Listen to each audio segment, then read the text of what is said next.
OK. Bon, ben, on va prier et on va commencer notre étude de la soirée. Seigneur, merci pour cette famille-là qu'on est. C'est tellement le fun d'être dans la simplicité, de pouvoir se raconter nos vies, Seigneur. C'est le fun aussi d'être redevables les uns aux autres. Je te remercie encore une fois, Seigneur, puis prendre le temps de te dire merci pour cette Église-là, que tu tiens dans ta main, que tu protèges, que tu diriges, que tu construis. C'est tellement rassurant, Seigneur, pour nous de savoir que tu es celui qui bâtit l'Église, que tu as dit vraiment, je bâtirai mon Église, que ce n'est pas entre nos mains. Nous, on veut t'obéir, on veut être humble devant toi. C'est pour ça, Seigneur, qu'on veut se conformer à ta parole. Puis je te prie que ce soir, ça peut être une autre occasion d'en apprendre sur ta parole, sur comment elle a été formée, sur la fidélité qu'elle a, sur la vérité qu'elle est. Et Seigneur, donne-nous de la sagesse, donne-nous de la simplicité, donne-nous de te connaître par-dessus tout. Amen. Est-ce qu'il y a quelqu'un qui se souvient de quoi qu'on parlait encore la dernière fois? Aucune idée, hein? J'imagine. Y a-t-il quelqu'un qui se souvient? Pas en tout? Oui, c'est les livres. Le canon de l'Ancien Testament. Oui, le canon, c'est ça. Le canon de l'Ancien Testament. Oui, on a parlé beaucoup de ça. OK. Les 2 derniers mercredis, on a parlé du canon de l'Ancien Testament. Pour le canon de l'Ancien Testament, qu'est-ce qu'on veut dire par ça? C'est que c'est les livres qui appartiennent vraiment à la Bible, qui est la parole de Dieu. Parce qu'il y a toutes sortes de livres dans la vie, il y en a qui ne sont pas la parole de Dieu, il y en a qu'on a classés comme la parole de Dieu. Puis on voulait savoir comment que ça s'est formé au travers des siècles, que la Bible s'est formée, pourquoi que... C'est parce que c'est pas juste un gros livre, c'est 66 livres mis ensemble. Fait que comment ça s'est formé, comment qu'on fait pour connaître qu'est-ce qui est la parole de Dieu, qu'est-ce qui ne l'est pas. Fait qu'on a fini l'Ancien Testament la dernière fois. Juste des petites questions comme ça, aléatoires, si on se souvient bien. C'est quand que l'Ancien Testament a arrêté d'être écrit? C'est quel le dernier prophète? Malachi. Oui, Malachi, OK. Qu'est-ce que c'est un livre apocryphe? Donc, ça veut dire que le dictionnaire, c'est un livre apocryphe? Des livres historiques. Ouais. Non, mais c'est des livres qui ont ajouté dans la Bible, mais qui n'ont pas été inspirés. Drette ça. Des livres qui ont ajouté. Les catholiques les ont ajoutés dans la Bible, sauf qu'ils ne sont pas inspirés de Dieu. Puis pas juste les catholiques, mais on avait vu que un peu avant le temps du Seigneur Jésus-Christ, là, un certain roi avait fait traduire l'Ancien Testament hébreu en grec, puis que lui aussi, à ce moment-là, il s'était ajouté des livres apocryphes, des livres qui n'étaient pas bibliques, mais qu'on les a mis à côté des livres bibliques. Est-ce qu'il y en a qui se souviennent comme ça d'un nom ou d'un autre d'un livre apocryphe? Est-ce quelqu'un qui pourrait m'en nommer un ou deux? Hein? Oui, les Maccabées. Tobie. Hein? Non, pas Enoch. C'est un... Hein? Il y a une couple de chapitres dans Enoch. Non. Oui, Édith. Mais Enoch, c'est un livre non biblique, mais il n'a pas été ajouté à côté de la Bible. C'est juste un autre livre que les Juifs se servaient, mais il n'était pas mis avec le nouveau... Oui, Belle et Dragon, c'est bon. Sagesse, Salomon. Ils ne sont pas là-dedans, mais si tu prends une Bible catholique, ils vont être dedans. Mais les Juifs et les protestants ne les ont pas considérés comme la Bible. Ouais. Mais dans elle que tu as là, ils ne sont pas dedans. Ouais. C'est bien correct comme ça. OK. OK. All right. On va finir par une dernière question pour se rappeler un peu qu'est-ce qu'on a dit. Pourquoi on ne devrait pas croire... Pourquoi on ne considère pas les livres apocryphes comme étant inspirés de Dieu, comme étant bibliques? On avait vu 4 raisons. C'est ça, 4? Je pense que oui. Il y en a 4. Est-ce que vous êtes capable de m'y renommer? Dans le temps, des fois, ils se trompent dans le temps. Ils disent des choses qui sont vraies. Oui, c'est vrai. Des faits historiques, des faits géographiques qui sont juste, ou puis chronologiques qui sont juste pas vrais. Fait que c'est sûr que ça montre que c'est pas trop d'origine divine. Ça n'est une. Vas-y. Ouais, mais même les autres, ils disent que leur livre n'est pas... C'est ça, exactement. Gérard en a un deuxième. C'est ça. Maccabée finit son livre comme ça. C'est ce que j'ai écrit, c'est bien, tant mieux. Si c'est pas bon, ben tant pis. T'sais, ça, je le traduis dans québécois, là, mais c'est ça qu'il veut dire. Fait que, lui, tout, il se considérait pas trop inspiré. Jésus puis les prophètes n'en faisaient pas référence. C'est ça. Jésus puis les auteurs du Nouveau Testament ne font jamais référence au livre apocryphe. Sauf qu'ils citent l'Ancien Testament au complet, sauf Esther, combien de fois environ? comme étant la parole de Dieu. 295, c'est ça. Fait que c'est juste pour dire que tout l'Ancien Testament, ils l'ont nommé comme tout le temps, mais jamais les livres apocryphes. Fait que c'est une preuve aussi que c'est pas inspiré. Puis. À quelle page on a écrit ça Ouais. déjà? On a écrit ça à la page 29. Ouais. Qu'est-ce que tu dis, Pierre? Les Juifs, quand ils croyaient que le livre qu'ils avaient dans les mains d'Esprit de Dieu, ils mettaient à côté de la marche. Tandis qu'avec les autres livres, on a mis. C'est ça. C'est-à-dire que même les Juifs qui ont écrit ces livres-là, eux autres même ne les considéraient pas comme la parole de Dieu, comme tu dis. All right. Finalement, je vois qu'on avait peut-être plus que 4, puis je n'ai juste écrit 4, mais il y a un 5e qu'on n'a pas nommé. C'est qu'il y a des enseignements dedans qui sont carrément contraires avec le reste de la Bible, aussi qu'on avait vu. Par exemple, d'être sauvé et par les œuvres et par la foi, prier pour les morts, des choses comme ça, que la Bible est clairement contre. Puis Ecclésiaste et Ecclésiastique, il y a différents. Ouais. L'apocryphe, c'est Oui, c'est ça. L'Ecclésiastique, c'est un livre apocryphe. Ouais. Vincent, ce que tu viens de dire, ça ne sera pas le numéro 4, ils contiennent des enseignements inconsistants avec le reste de la Bible. Oui, c'est ça. Oui. Ça se fait là-dedans. Là. Oui, c'est vrai, tu as raison. D'abord, comment ça, j'ai eu l'impression d'en nommer 5. OK. Inconsistants, Non, 4. complètement fou. Oui, c'est bon. OK, on les avait les 4 là, ça veut dire. Parfait. Bon, ben, c'est ça pour ça. Donc, on avait fini le Testament en concluant que on peut être sûr que l'Ancien Testament qu'on a aujourd'hui, il ne manque rien dedans, puis il n'y a rien qui est dedans qui n'est pas la parole de Dieu. On a la parole de Dieu entre les mains, ce qui est pour l'Ancien Testament, puis il n'y a pas à s'inquiéter de ça. C'est comme ça qu'on avait conclu ça. Fait qu'aujourd'hui, on va commencer encore la question du canon, mais pour le Nouveau Testament. Puis pour ça, on va être à la page 30. Là, vous aviez déjà une page 30, vous autres. Je vous ai donné une deuxième page 30 parce que là, j'étais mêlé dans mes affaires. Parce que j'avais comme pas prévu... Ouais. Mais vous avez l'autre page 30 qui est comme l'autre bord. C'est ça. Ouais, c'est ça. Ça, c'est la page 30 de la dernière fois. Puis là, tu as une nouvelle page 30. OK. Hein? Non, il aurait fallu que. Ouais, c'est ça. Il aurait fallu qu'ils soient ensemble, mais en tout cas, je me suis. Non, c'est ça. C'est pas bien grave, là. OK. J'ai l'impression que quelqu'un. Ah, c'est Gérard qui est parti. OK. T'avais entendu un. Pour moi, c'est ça que t'as entendu. Des fois, il y a. Ouais.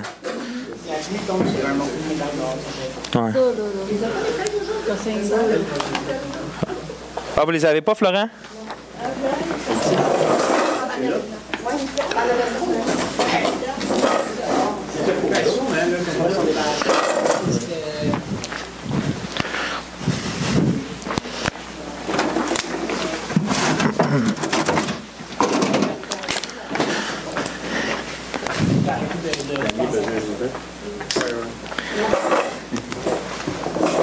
OK. Fait qu'on va commencer ça. On est au point B, page 30. Tout le monde est là? OK. J'ai mis un petit peu plus de choses à écrire la dernière fois, mais pas bien, bien. Juste un peu plus. Des choses que j'aimerais qu'on retienne. Fait que, on va lire ensemble B, le canon du Nouveau Testament. La formation du canon du Nouveau Testament commence par les écrits des apôtres. C'est bon, ça. Vous pouvez écrire apôtres. Donc, la formation du canon du Nouveau Testament commence par les écrits des apôtres.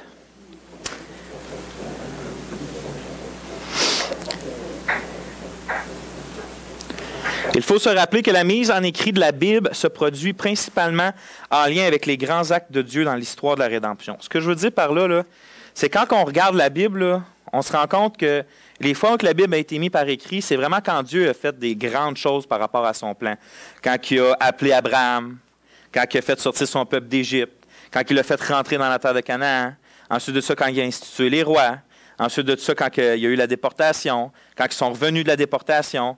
Fait que, à chaque gros événement que Dieu a fait, il y a tout le temps eu des mises en écrit. Dieu, il disait qu'est-ce qui se passait, il expliquait qu'est-ce qui se passait puis qu'est-ce qui s'en venait par rapport à tout ça. Donc, on lit un peu plus loin, là, j'ai sauté les choses, mais l'Ancien Testament se termine donc avec l'attente du Messie qui doit venir. On a vu ça dans Malachie, que l'Ancien Testament finit avec comme, OK, le peuple est revenu, ils sont toujours aussi pécheurs, puis là, le peuple, le moment de silence commence, puis la seule chose qu'ils ont, c'est on attend le Messie. Fait que c'est normal que la prochaine étape qui allait arriver pour que le canon continue, là, pour que la parole de Dieu soit manifestée puis mise par écrit, il allait y avoir un autre grand événement dans l'histoire de la rédemption, un autre grand événement dans l'histoire de Dieu qui était la venue du Messie, puis c'est justement qu'est-ce qui s'est passé.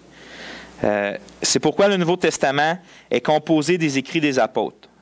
C'est principalement aux apôtres qui a été donné par le Saint-Esprit l'habilité de se rappeler avec précision les paroles et les actes de Jésus et de bien les interpréter pour les générations suivantes. On va le voir, là, on va aller dans le Nouveau Testament, mais qu'est-ce qu'on va voir justement, c'est que c'est pas Jésus qui a écrit le Nouveau Testament. C'est pas lui, c'est pas ses paroles, c'est ses apôtres, c'est les gens qu'il a choisis qui l'ont écrit. Principalement, on va voir qu'il y en a d'autres, mais c'est principalement les gens qui ont choisi, les gens que lui a choisis, mais il n'a pas laissé ça à leur propre capacité. Il n'a pas dit, bon, écrivez ce que vous vous souvenez. Lui-même leur a promis quelque chose de spécial pour les aider dans cette tâche-là que Jésus leur a donné, de rappeler ce que lui a dit puis ce que lui a fait. Fait que, en dessous, vous avez une note, là? J'aimerais ça peut-être quelqu'un la lise. La petite note en bleu. Quelques livres du Nouveau Testament n'ont pas été écrits par les apôtres, mais par certains de leurs propres collaborateurs qui avaient apparemment leur autorisation. Nous verrons plus de détails plus loin dans ce chapitre. Non, j'ai tout de suite écrit ça là parce que je sais quand je dis que le Nouveau Testament a été écrit par les apôtres, que nous autres, on le sait tout de suite que il n'y a pas juste les apôtres qui ont écrit. Fait que ça, on va le voir là, on va peut-être avoir même le temps aujourd'hui de le voir, mais c'est sûr qu'on va toucher à ça. Ensuite, après, on lit Jésus promet cette assistance surnaturelle à ses disciples qui ont été appelés apôtres après la résurrection. Puis on lit en Jean 14, 26 ça. Okay? Ça, c'est dans la version de Nouvelle Édition de Genève.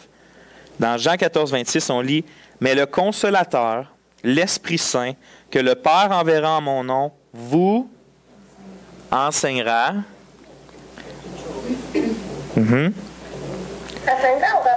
Vous enseignera. C'est sûr que ça dépend des versions. Moi, c'est pour ça que j'ai dit que c'est la Nouvelle Édition de Genève. Là. Mais vous enseignera toutes choses. C'est ça, Pierre. Et vous rappellera tout ce que je vous ai dit. Donc, les deux espaces que vous avez, c'est enseignera et rappellera. Là, c'est Jésus. Mettez-vous dans la scène. Là. Jésus, il ne parle pas à tous ses disciples. Là. Il parle aux apôtres dans cette scène-là, dans le contexte. Et il regarde ces 11 apôtres qui restent, là, puis il leur dit, ou je pense que Judas, il était peut-être même encore là, oui, il était encore là, puis il leur parle directement à eux. Que le Saint-Esprit va venir, il va leur renseigner toutes choses, il va leur rappeler tout ce que je vous ai dit. De même, Jésus leur promet d'autres révélations de la vérité par l'Esprit Saint, quand il leur dit, « Quand le Consolateur sera venu, l'Esprit de vérité, il vous conduira dans toute la vérité, car il ne parlera pas de lui-même, mais il dira tout ce qu'il aura entendu, et il vous annoncera les choses à venir. Il me glorifiera parce qu'il prendra de ce qui est à moi et vous l'annoncera. » Donc vous voyez, c'est pas juste... Dans le fond, Jésus, on le voit qu'il promet deux choses à ses apôtres, qui étaient appelés disciples dans ce temps-là, mais à ses apôtres, il leur dit, le Saint-Esprit qui est promis sur vous, il va faire deux choses. Il va vous enseigner, puis vous rappeler tout ce que je vous ai dit. Parce que Jésus lui-même, ailleurs, il va leur dire, vous ne pouvez pas prendre tout ce que je vous dis. Là. Fait qu'il leur promet que le Saint-Esprit va venir et leur réenseigner ce que lui-même a dit, et leur rappeler, mais pas juste des choses qu'il a dit dans le passé, des choses à venir aussi qu'il va leur dire. Donc des nouvelles révélations, pas juste des révélations que Jésus lui-même avait dit de sa propre bouche, mais des nouvelles révélations. Puis on va voir justement, on voit Paul avoir des nouvelles révélations dans le Nouveau Testament, des choses sur le futur. On voit Jean dans l'Apocalypse avoir des nouvelles révélations sur le futur. Elle est forte la pluie, hein? C'est assez intense. Dans ces versets, les apôtres ont la promesse qu'ils recevront le don extraordinaire d'être capables d'écrire les Saintes Écritures. Le Saint-Esprit, à votre prochaine page, le Saint-Esprit va leur enseigner, qu'est-ce qu'on a vu? Le Saint-Esprit va leur enseigner toutes choses. Ça, c'est juste le verset qu'on vient de voir, là.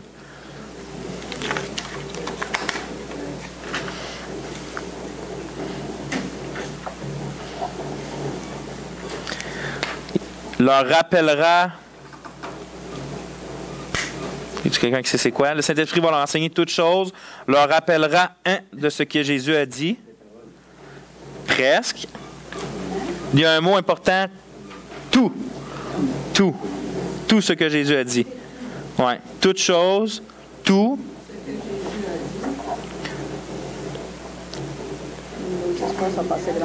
Encore? Hey, je pensais que je les avais mis assez grandes. C'est à cause que c'est écrit gros.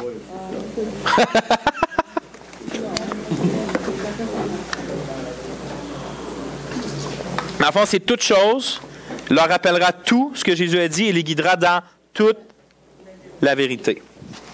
Toute la vérité.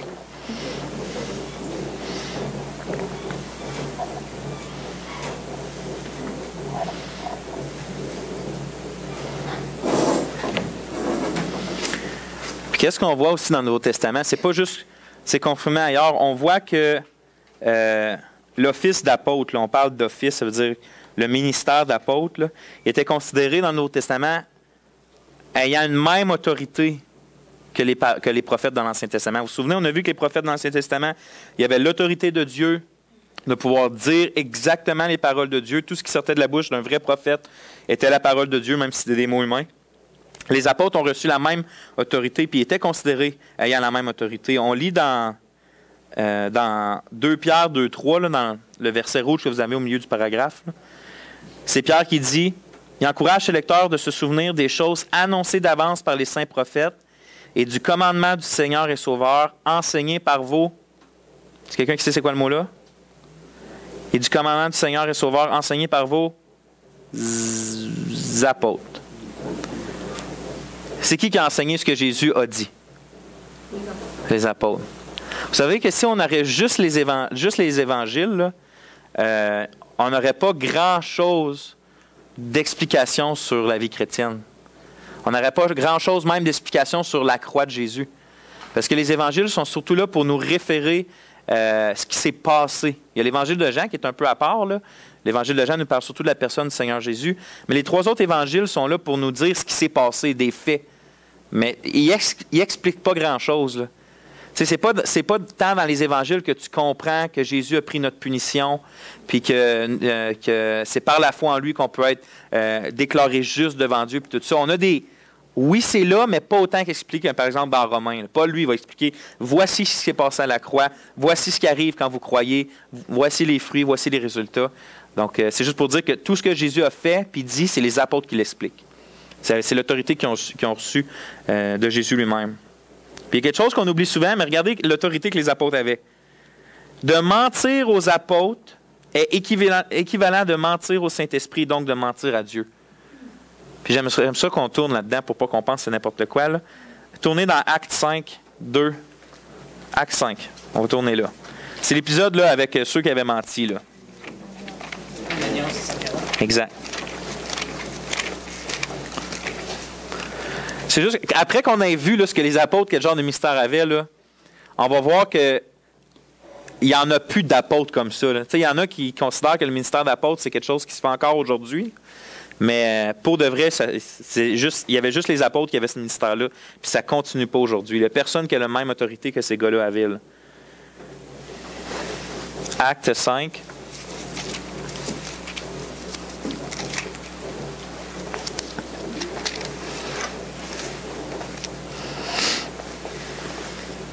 Y a-t-il quelqu'un qui peut lire de 1 jusqu'à 4?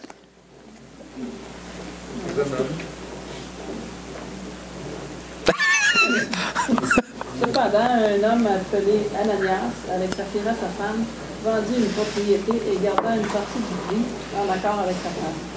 Il apporta le reste et le déposa aux pieds des apôtres.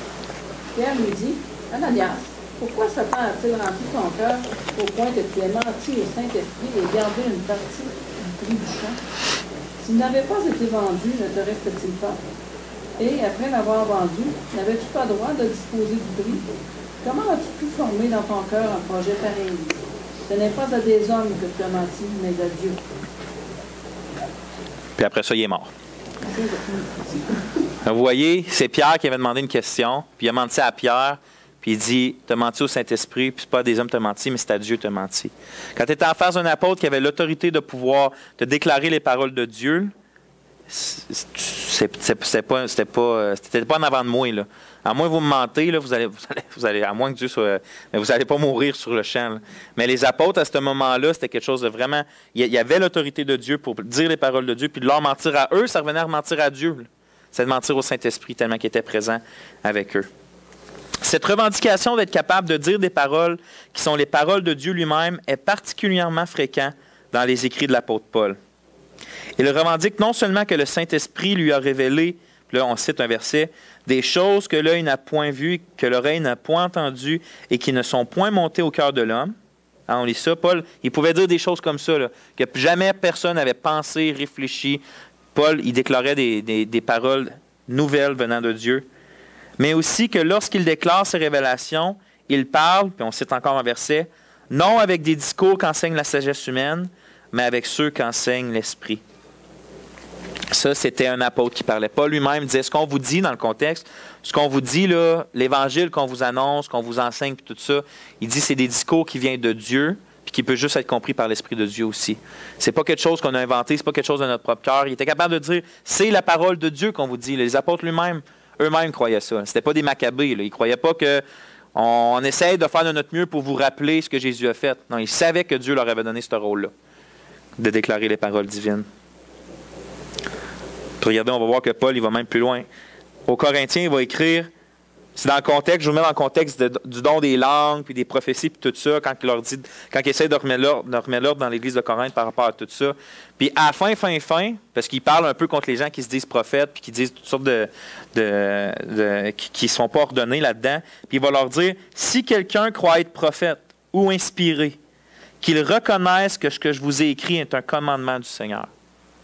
C'est Paul qui va dire ça dans 1 Corinthiens 14. Il est en train de leur dire que calmez-vous, le don des langues, nanana, il est en train de leur tout remettre de l'ordre. Puis là, il sait qu'il y en a là-dedans qui vont dire moi aussi je suis inspiré, moi aussi je suis ça. Tu sais, pourquoi toi, Paul, tu peux nous dire quoi faire?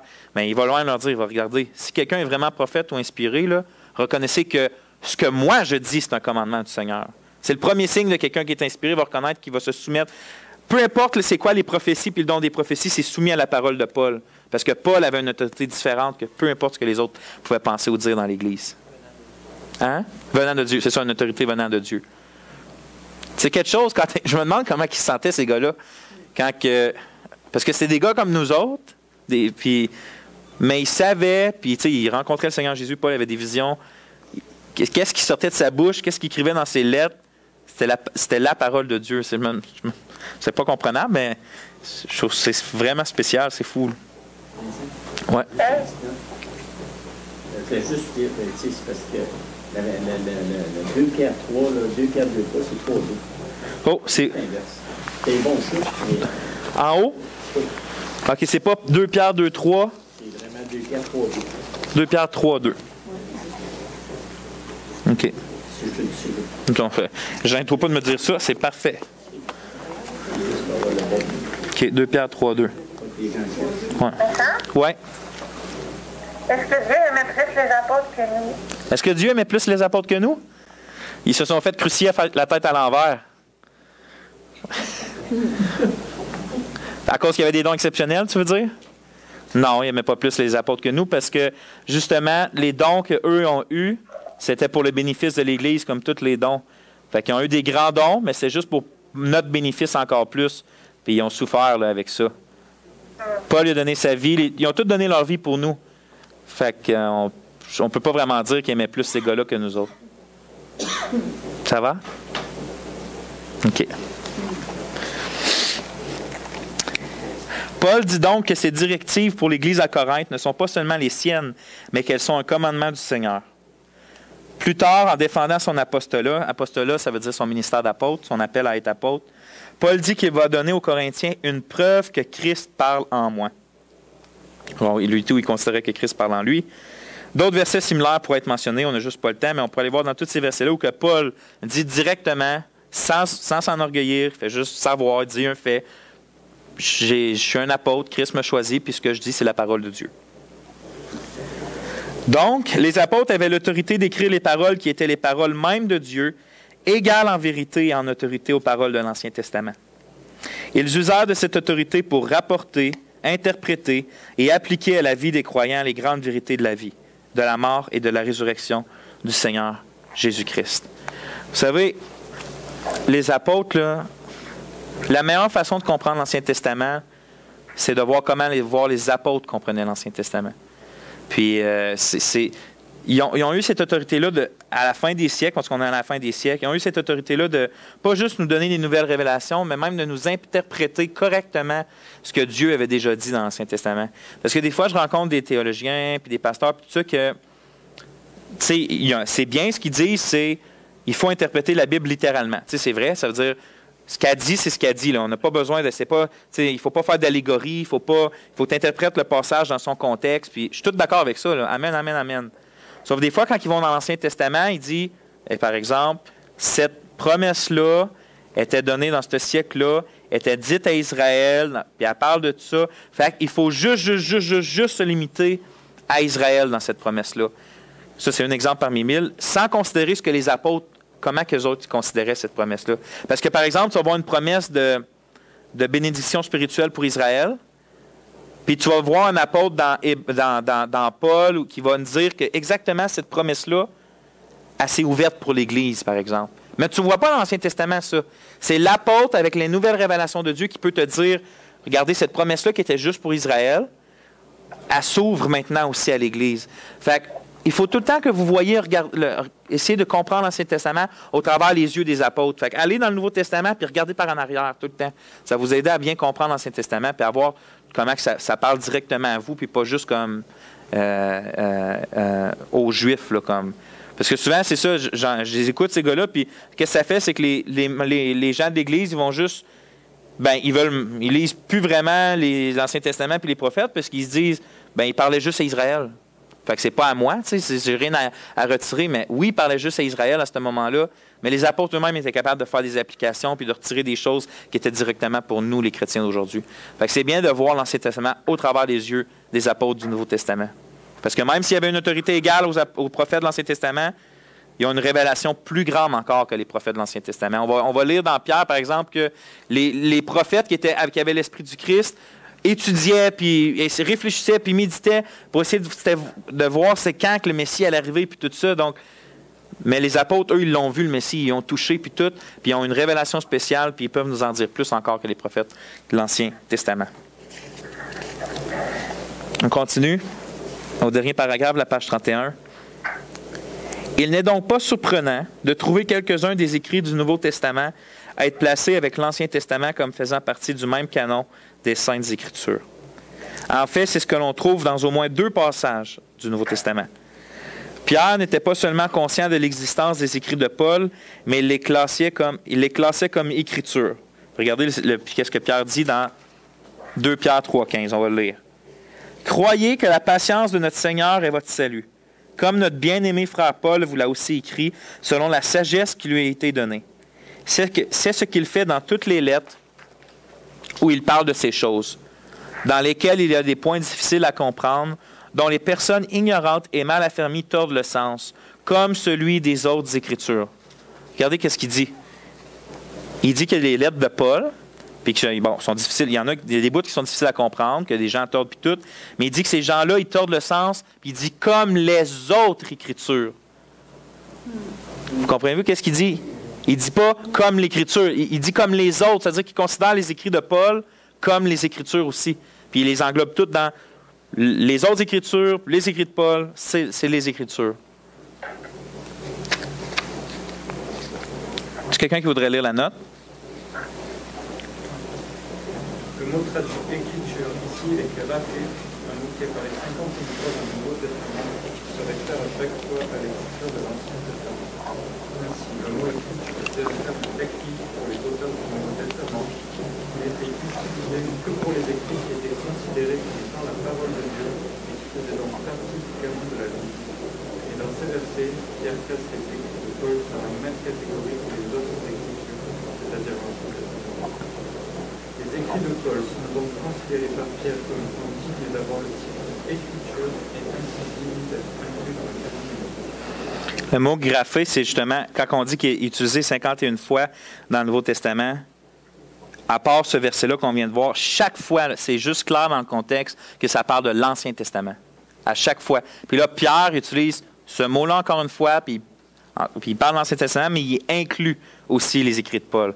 Fait que pour lui, là, le prophète Ésaïe, Moïse, Paul, il y avait toute la même autorité d'être considérés parmi le canon biblique, parmi les Écritures de Dieu. Il y a un autre passage aussi qui va dans le même sens. C'est 1 Timothée 5, 17, 18. Ouais. C'est quand tu dis comme celui des autres Écritures, c'est ça dire un livre. Comme celui des autres Écritures. Celui, c'est quoi?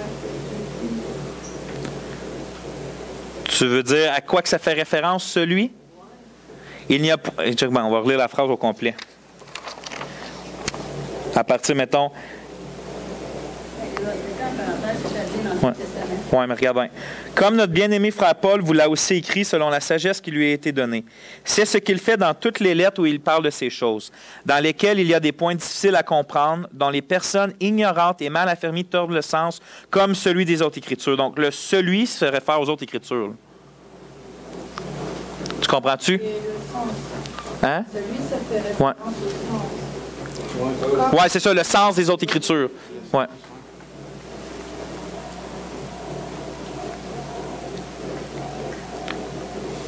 Mais tu vois-tu qui compare les écrits de Paul? C'est à cause du mot autre. Oui, c'est ça. C'est à cause du mot autre qu'on voit que Paul. Sinon, il a dit c'est juste qu'ils donnent le sens des Écritures, mais les autres Écritures, ça veut dire qu'ils considèrent ensemble. Oui, c'est ça. Tu comprends-tu? Que le fait qu'il écrit. OK. OK.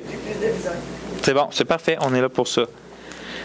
Dans 1 Timothée 5, 17, 18, on lit Paul qui écrit que les anciens qui dirigent bien, là, c'est pas.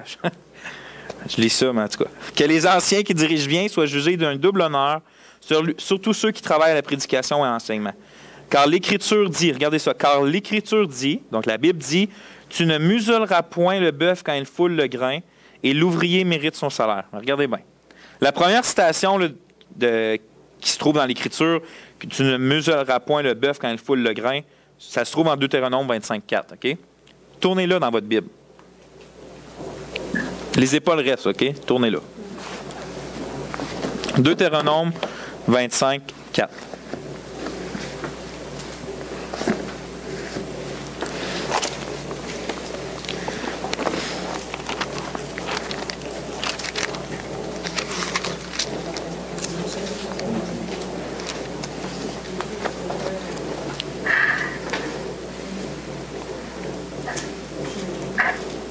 Ouais. Y a-t-il quelqu'un qui est rendu? Oui. Quelqu'un peut le lire. Tu n'en muselleras point le bœuf quand il foulera le grain. Peux-tu le lire verset d'après? Juste le début. Lorsque les frères demeureront ensemble et que l'un d'eux mourra sans laisser. Tu peux arrêter. C'est-tu le verset qui cite après? Regardez, Paul, il dit, car l'Écriture dit, tu ne muselleras point le bœuf quand il foule le grain, et l'ouvrier mérite son salaire. C'est tout ça qui est écrit après ce verset-là?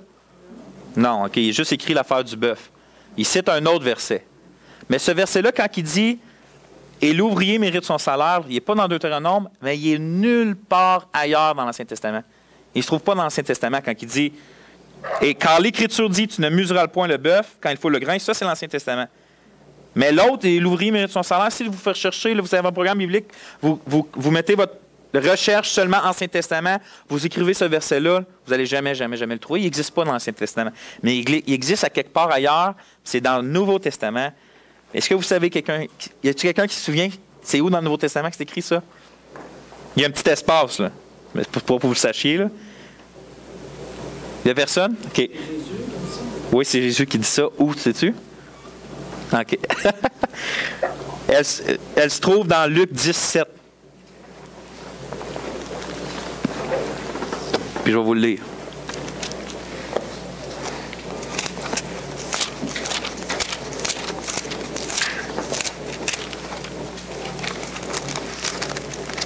Luc 17.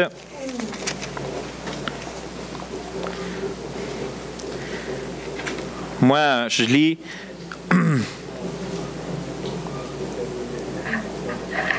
Jésus dit, « Et demeurez dans la même maison, mangeant et buvant ce qu'on vous donnera, car l'ouvrier est digne de son salaire. Ne passez pas de maison en maison. » C'est quand il donne ces directives là, à ceux qui envoient. Il dit drette là, « Car l'ouvrier est digne de son salaire. » Puis dans le grec, là, moi, c'est une version différente, là, mais dans le grec, c'est exactement mot pour mot les mêmes mots. Il n'y a pas aucune différence, c'est 100% la même phrase. Donc, ce que Paul est en train de faire, il cite un verset des évangiles de Luc, ça veut dire qu'il était déjà en circulation, puis il cite comme étant l'Écriture au même titre que l'Ancien Testament. Vous voyez ce que Paul est en train de faire?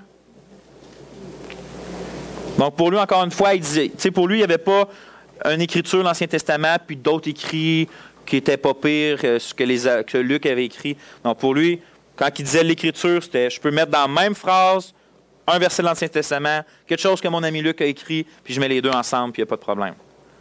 Il considérait l'écrit de Luc avec autant d'autorité que ça. Et pourtant, Luc n'était pas un apôtre. On va en parler de ça. Regardez justement la note. Luc lui-même n'était pas un apôtre, mais une autorité égale aux écrits des apôtres est accordée à son évangile. Apparemment, ceci était dû à son association vraiment intime avec les apôtres, notamment Paul, et l'approbation de son évangile par un apôtre. C'est clair que quand que tu tiens, je ne sais pas combien d'années de ta vie, tu suis l'apôtre Paul au pas, c'est ça qu'on voit dans Actes, puis qu'après ça, que l'apôtre lui-même, quand il lit ton livre, que tu écris, puis il dit « Yes, c'est la parole de Dieu », ben, ça donne une grande crédibilité à ce que tu as écrit, tu sais. Fait que c'est pas pour rien que l'écrit de Luc était considéré comme étant la parole de Dieu. Paul lui-même, qui est un apôtre, disait oui, ça l'est. T'sais. Il le fait là quand il le cite. Comment on sait que c'est pas Paul qui a d'abord dit cette phrase avant Luc? On sait que Luc a... Comment qu'on sait que Paul... C'est pas Luc qui a tiré la phrase de Paul, mais la mienne. Dans l'expression que lui-même il fait en ce moment, il dit, car l'Écriture dit... Donc, il cite l'Écriture, puis là, il cite ce verset-là. Donc, il l'a pris dans une source. Mais il y a d'autres raisons pourquoi on sait que Paul a été écrit ensuite. Là. Mais moi, je ne suis pas un expert là-dedans. Je sais juste que les experts en histoire savent comment dater une lettre, là, mais moi, je ne sais pas comment. Là. Ainsi, dans ces deux passages, 2 Pierre 3,6 et 1 Timothée 5, 17, 18, nous voyons des évidences que très tôt dans l'histoire de l'Église, les écrits du Nouveau Testament ont commencé à être acceptés comme faisant partie du canon. Donc, on n'a même pas encore, on a encore parmi les vivants sont encore apôtres. Wow. Les apôtres sont encore vivants. Puis déjà, pendant ce temps-là, là, il y a des écrits qui se font. Puis on les considère égales avec la Bible. On a vu comment la Bible, c'était sérieux, comment l'Ancien Testament, c'était sérieux.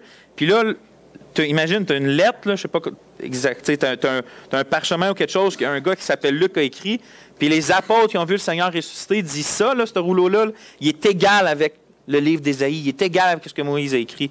Fait que dès peut-être alentour de 30, 40 après Jésus-Christ, il y avait déjà des écrits qui se rajoutaient à la Bible.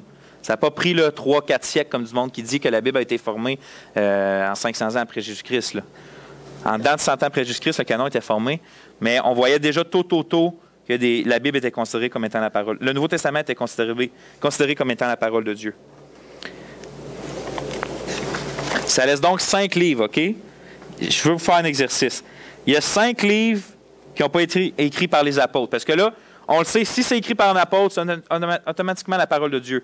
Mais il y a 5 livres dans le Nouveau Testament qui n'ont pas été écrits par un apôtre. Est-ce que vous êtes capable de m'y nommer?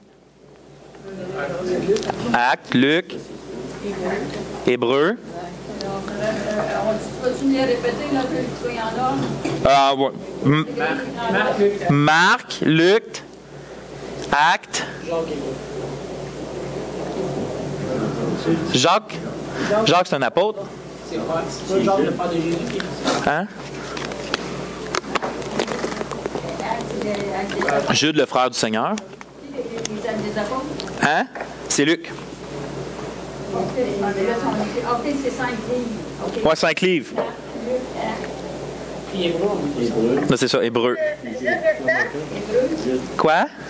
Jude aussi? Ouais, Jude à la fin. Dans le fond, je vais les dire. Marc, vous les avez tous eus. Marc, Luc, Actes, Hébreu, puis Jude.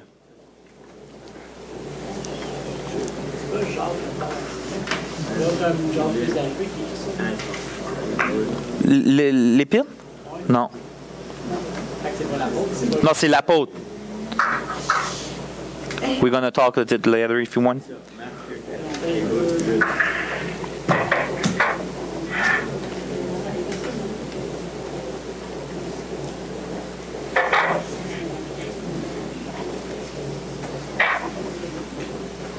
OK. On va remettre ça, on va continuer. On a très peu de détails sur la façon dont ces livres en sont venus à être considérés comme faisant partie des Écritures par l'Église primitive. Quand je dis Église primitive, là, c'est l'Église naissante, là, c'est les premiers croyants qui étaient là.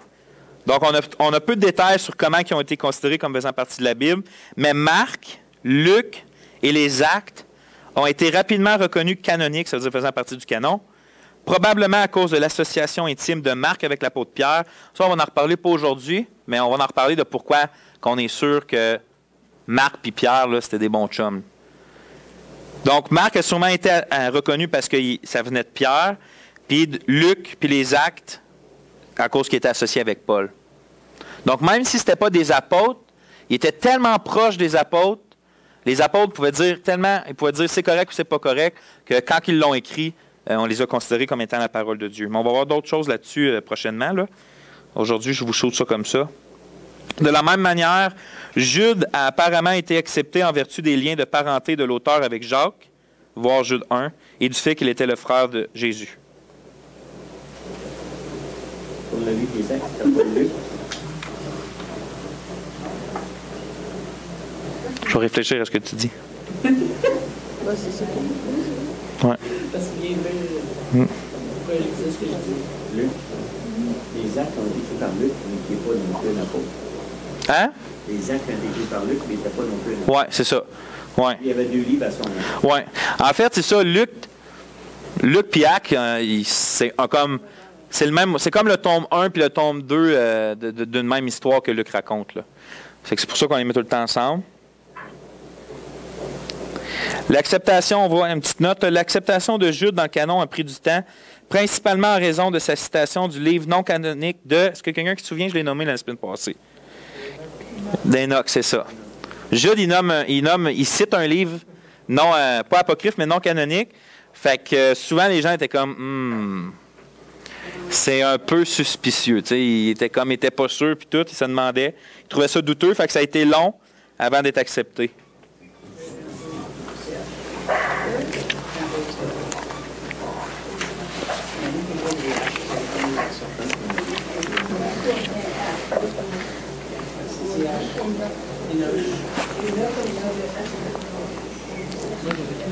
Enoch? Ah, OK.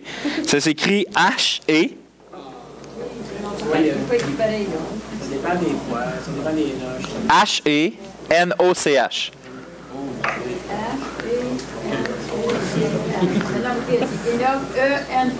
Ça dépend de quel Enoch, mais ce Enoch-là, il est écrit comme ça.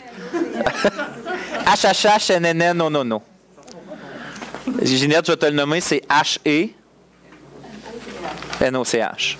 Est-il écrit dans la Bible, ce mot-là? Non, pas celui-là. Tu as un autre Enoch, mais c'est pas lui. Hein? Ah oui, OK, celui-là. Non, il n'est pas nommé dans la Bible, celui-là. Non. Ben, quand tu dis qu'il est cité par... Mais il n'est pas cité, il dit pas... on va aller voir. Il le dit-tu? On va aller voir. Au lieu de dire n'importe quoi, on va aller voir. Jude 1 9, ça peut dire? Ouais. Jude 9. C'est vrai, j'ai dit qu'il n'est pas cité, mais je pense qu'il dit peut-être.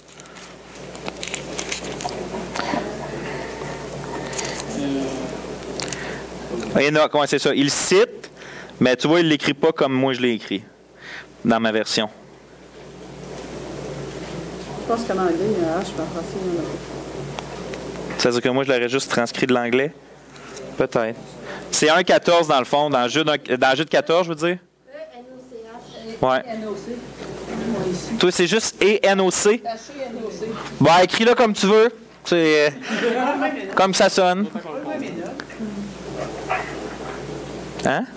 On ne parle pas d'Enoch qui a été enlevé après 300 ans sur la planète, avant de l'élu. Non, mais ils disent, eux autres, qu'il aurait écrit une prophétie. Puis tout. C'est pas un vrai livre biblique, mais la tradition juive, une des traditions juives, ce serait ça. Une des traditions juives dirait que ce gars-là qui est qu'on voit dans la Bible aurait écrit une prophétie aussi, mais il ne le considère pas comme biblique. C'est pas pour rien que même eux ne le considèrent pas biblique.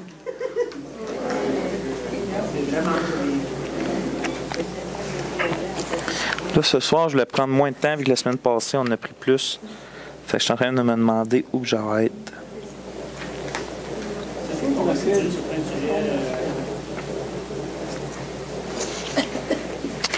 Je pense que pour aujourd'hui... Hein? Non, il est écrit. Ouais, je me suis trompé quand j'ai dit qu'il n'était pas écrit. Ouais, c'est ça, je me suis surpris après. Je me suis trompé. Moi, ici, dans mes notes, ils disent qu'il était mentionné en Genèse 5, 21, 24. Oui, c'est ça. C'est lui que ça dit que, même Hébreu le nomme, là, quand ça dit que il a marché avec Dieu puis qu'il a été enlevé. Là. Sauf que la prophétie qu'il a écrite, les Juifs eux-mêmes ne la considèrent pas comme vraiment venant de Dieu puis tout. Puis quand Jude la cite, c'est plus comme un exemple, comme on avait vu. Comme regardez même la prophétie que certains de vous considèrent comme biblique, là, puis d'autres non. Mais il dit même lui affirme ce que je dis. C'est comme si aujourd'hui, là, je dirais, je lirais, je prêcherais, mettons, un non-croyant, là, puis là, je nommerais même Jean Leloup. Il vous dit comme vous êtes un peuple nananana, puis un peuple nananana, puis des affaires comme ça. C'est comme s'il nomme quelque chose de populaire parmi le peuple pour dire même vos propres auteurs vous condamnent sur ce que je dis. Ouais. Lui, il utilise la culture juive de l'époque, les traditions orales non écrites, comme dans le Talmud, ces choses-là, qui ne sont pas bibliques. Mais quand tu dis ça à des Juifs, tout le monde le connaît. Ah, c'est ça. C'est comme si on se mettait à chanter du réclamant, tout le monde le sait, mais on s'en fout. C'est vrai de ça. C'est juste culturel, c'est pas biblique. C'est ça. Allez pas lire le livre d'Enoch. Mais vous pouvez voir pourquoi que le livre de Jude il a été comme... Tu sais, du monde qui regardait ça, pourquoi il cite Enoch qui n'est pas dans l'Ancien Testament? Comme... Fait que c'est pour ça que ça a été long à accepter le livre de Jude. Bien long, ça n'a pas pris 4 siècles. Là, mais je pense qu'on va arrêter pour